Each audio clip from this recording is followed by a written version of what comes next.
Have you ever had a bad shit in life and you just want to make up for it? Okay. Then this anime is for you.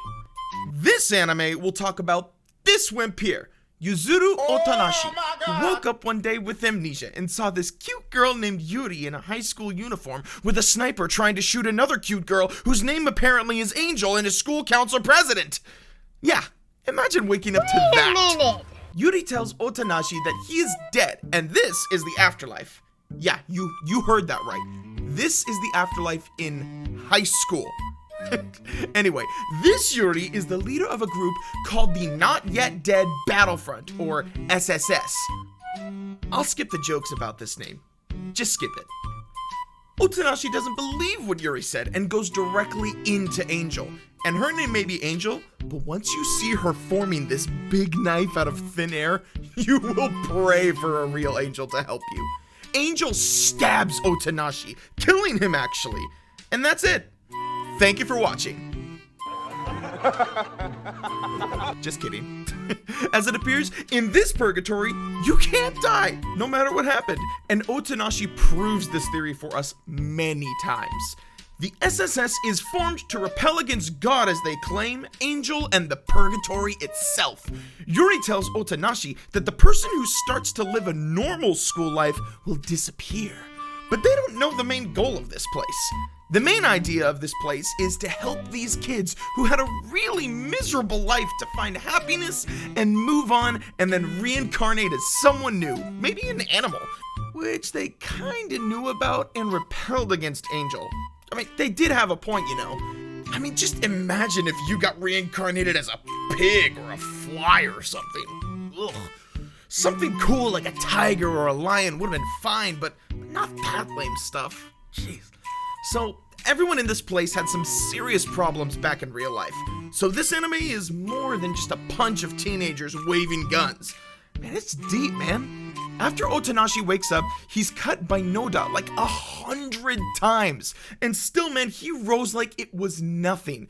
Otanashi tries to find any grown-up in school, so he finally reaches the principal's office, which he didn't know was the headquarters of the SSS. He meets with Yuri and the rest of the team and decides to join them when he regains his memories.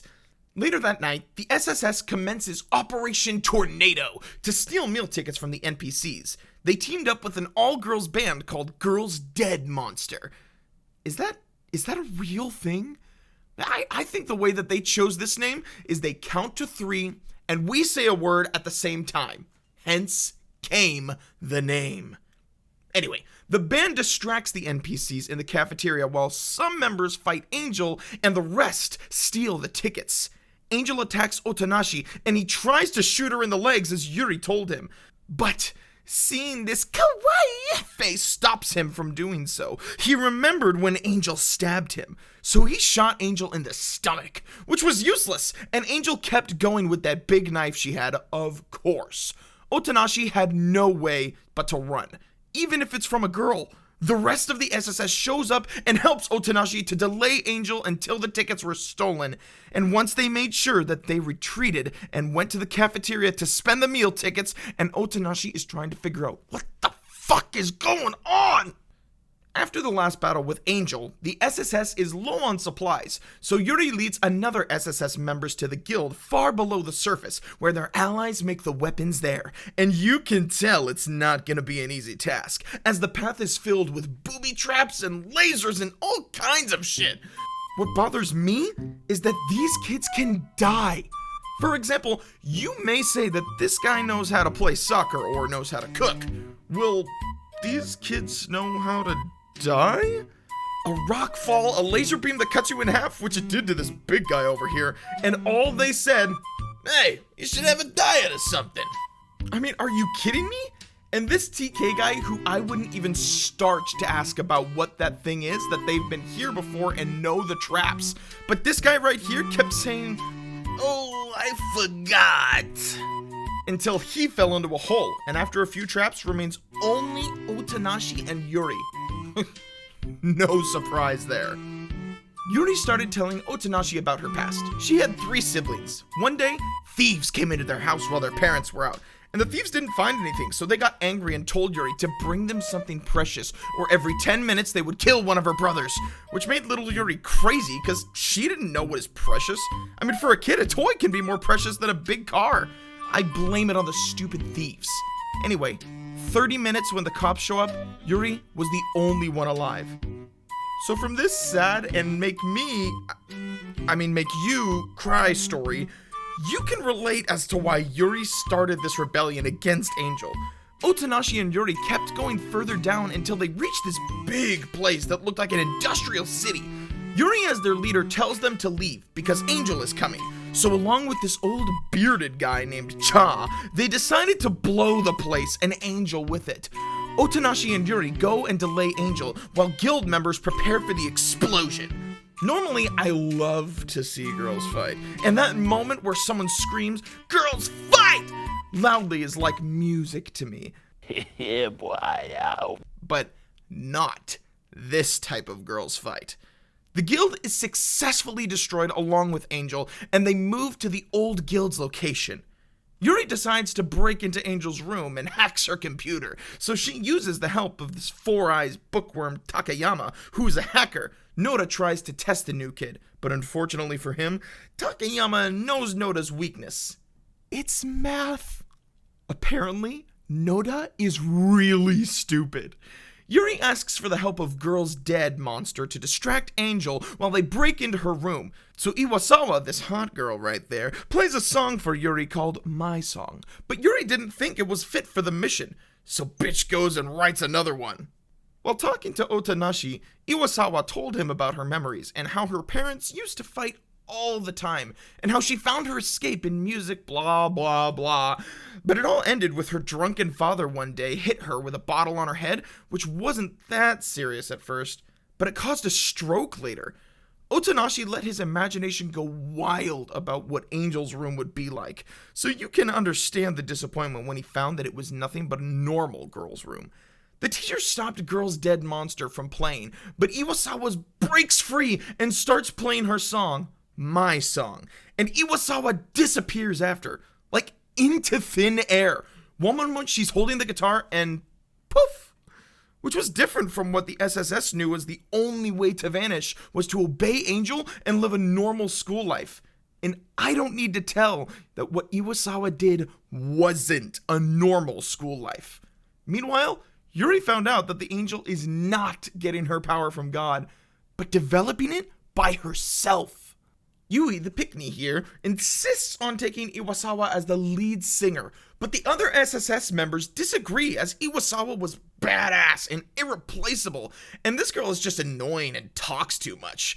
But Yuri gives the decision to GDM and focuses on the upcoming baseball tournament, and the SSS that does worse than NPC team will get a punishment worse than death. I've thought about what could be worse than death, and I can only find one thing not only worse than death, but I would rather die if it happens to me. If my got cut. Hinata recruits Otonashi and tries to recruit other SSS athletes, but he fails, so he got stuck with this little annoying girl Yui, the dumb Noda, and the ninja wannabe Shina. Yui and Hinata superficially hated each other, but deep down, you never know. Hinata's team still needs 4 more players, so Yui recruits NPC of her fans to play with them. The SSS teams did well and defeated all of the NPC teams, except, Angel's team, which is made of the school baseball team, so good luck, SSS. Angel's team knocks the SSS teams and remains to the end Hinata's team, with all the SSS hopes on them. As the game is closing to ending, Hinata remembers how he missed a fly ball in a similar baseball game in real life. So Otonashi thinks that if they won the game, Hinata will disappear. Just as Hinata is about to catch a fly ball, Otonashi tries to stop him when Yui interferes, knocking Hinata to the ground, placing him on a stranglehold. And they lost, leaving Yuri with steams coming out of her head. Angel, of course, with a name like that, had to be perfect, so she was the first in class. But Yuri wanted to make her fail her exams this time. Hey, I remember when this happened at our school. That annoying kid who was first in class got a wedgie from a kid sitting behind him during an exam. So we looked back to see who it is. The teacher failed him for looking back and cheating, as the teacher claims. Man, school was tough for that kid. Wait a minute, that kid was me. Oh my god! SSS, here I come. Otonashi starts talking with Angel in order to find her real name. Because let's face it, her name is not Angel. Her real name is Kanade Tachibana. The SSS members created a distraction to get Angel's and NPC's attention, which allowed Takeyama to switch to Kanade's exam sheets with a fake one.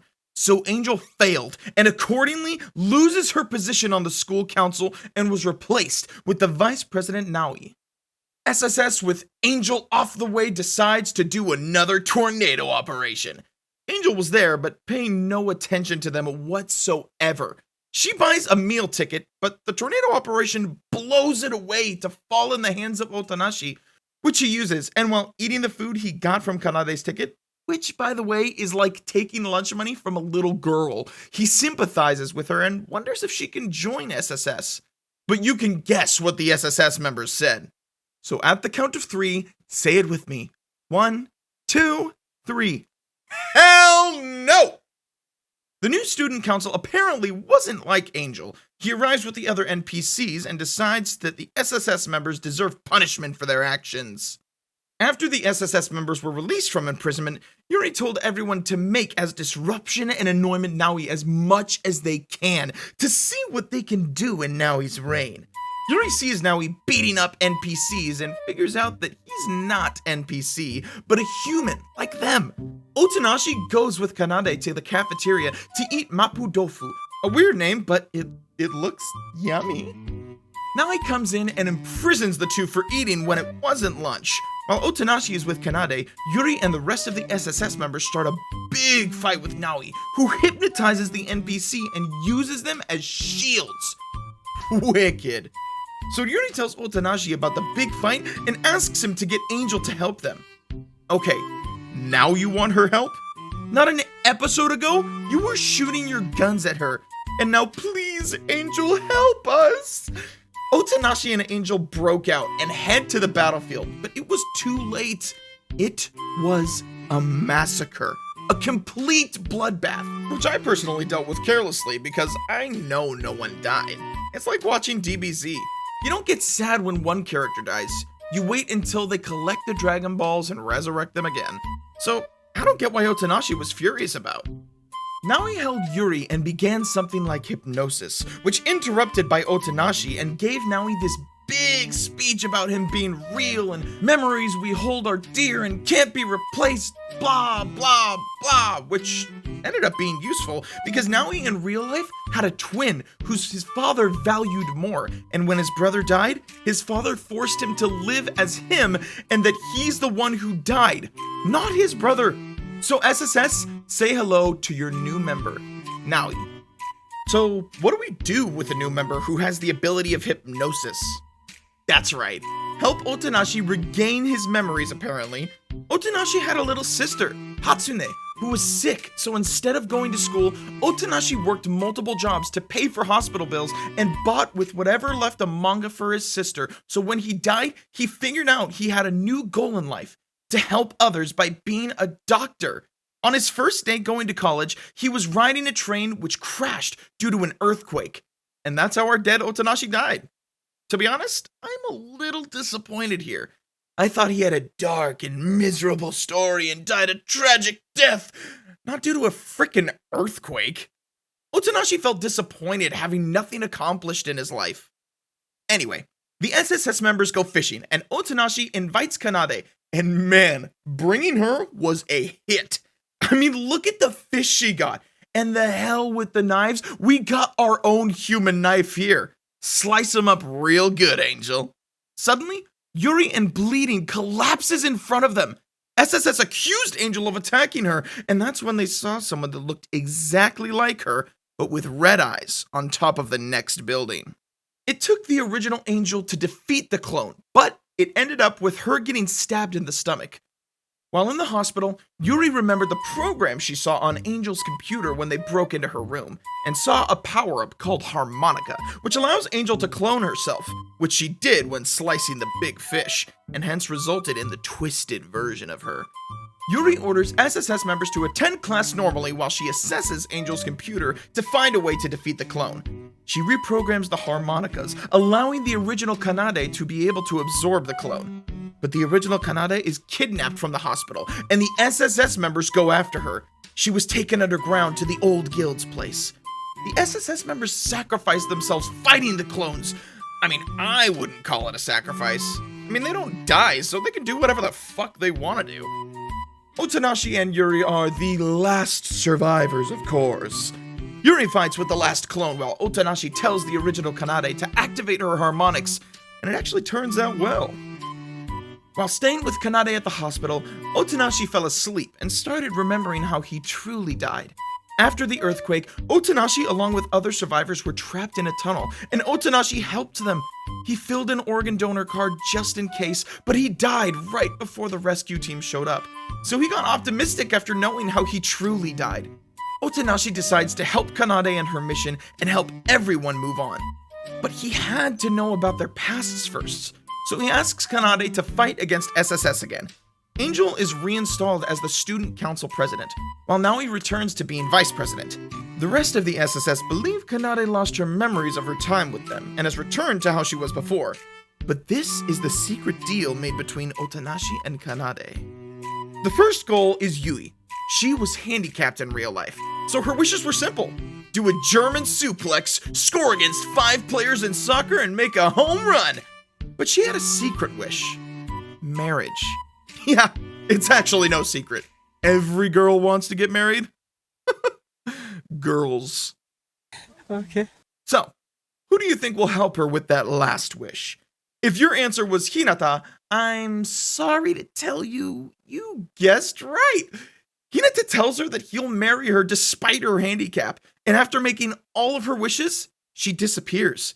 In the school, the students are attacked by something like a shadow. Hinata and Naoi argue about who is Otonashi's right hand when a shadow monster suddenly attacks Naoi, but Otonashi and Hinata are able to destroy it. Yuri calls Kanade to a meeting to figure out if she's involved with the shadows, of course. Blame it all on Angel. But the meeting is cut short when a group of shadows attacks. Yuri notices during the battle that only one of the NPCs transformed into a shadow. It was simpler times. Only SSS and Angel, and now you got shadows and shit. A student who got absorbed by the shadows later reappears, but is now an NPC whose soul has been eaten. And for God's sake, man, a shadow-eating soul? I'd rather be cut to slices by Angel instead. Yuri tells everyone to think about passing on, or are they eaten by the shadows? So, I think the passing on plan is not such a bad idea, and she also reveals that Kanade is a human to Otonashi, Hinata, and Naoi before going off by herself to discover the source of the shadows. Oh, I didn't see this one coming. Actually, I did. I mean, there are humans and NPCs in this world. If she's not an NPC, you can probably guess what she is. Yuri figures out that someone must be turning NPCs into shadows, and she heads to the computer room in the library. She finds a man who tells her someone keeps stealing the computers. Yuri searches for the method the thief used to take the computers and discovers a hidden passage that leads back into the guild. As the girls of Girls Dead Monster and many other SSS members decide to pass on, Otonashi and the others continue to fight off the other shadows, which are increasing in number. Meanwhile, Yuri explores the guild and comes up against many shadows. But she's a badass, so no worries. She gets trapped by one and almost becomes an NPC, but thanks to Otonashi, Kanade, Hinata, and Naoi, she's not. Yuri finds a computer room where all the stolen computers are. Gotcha! And she meets a strange boy who talks about the programmer that manipulates the world. The boy tempts her with the prospect of being god of the world herself.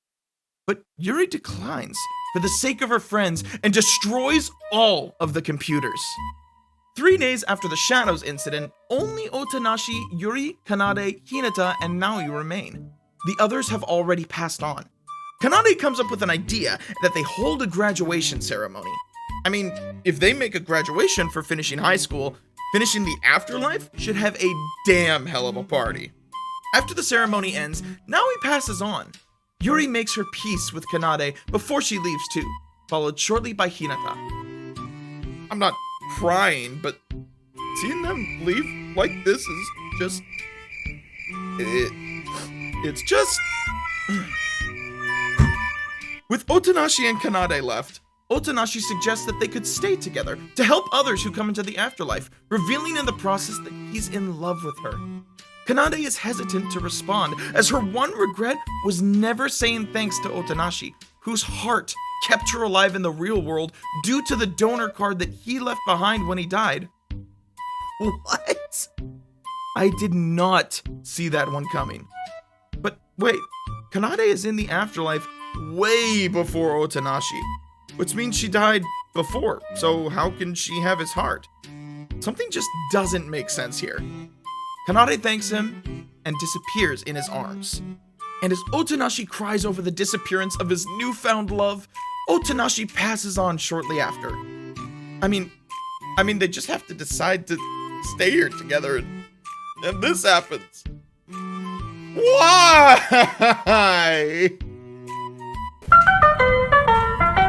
A girl resembling Kanade is humming My Song, when a boy resembling Otonashi happens to pass by and recognizes the melody. I love where this is going. When the girl turns to walk away, the boy goes after her and taps her on the shoulder, and nothing.